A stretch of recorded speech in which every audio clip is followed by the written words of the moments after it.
స్టేషన్ల కేసు పెట్టుడు, వాటికెళ్ళి మహిళా కమిషన్ పోవుడు, పోలీసులు సీక్రెట్ గా ఎంక్వైరీ చేసుడు, మాతలవు తెలివంగానే మనోడు జంపవుడు.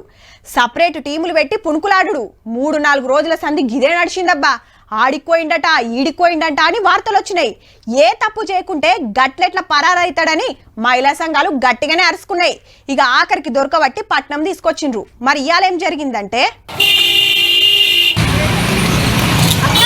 అసిస్టెంట్ కొరియోగ్రాఫర్ ను బలిమి చేసిన కేసుల హైదరాబాద్ ఉప్పర్పల్లి కోర్టు 14 రోజులు రిమాండ్ కు పంపింది జానీ మాస్టర్ ను.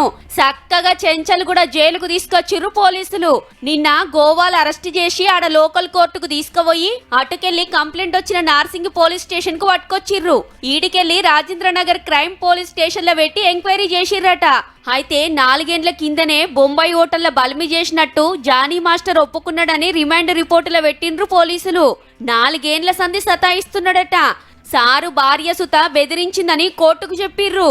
పోక్సో యాక్ట్ కింద కేసు పెడితే వచ్చే నెల 3 వరకు రిమాండ్కి ఇచ్చిండు జడ్జి సారు. చల్ అంతా జూటా, మేమేం తప్పు చేయలేదు, పై కోర్టులో చూసుకుంటాం అనుకొచ్చింది సారోళ్ళ భార్య. చూడాలే మరిగా కేసులా ఆఖరికి ఏం తేలుతుందో.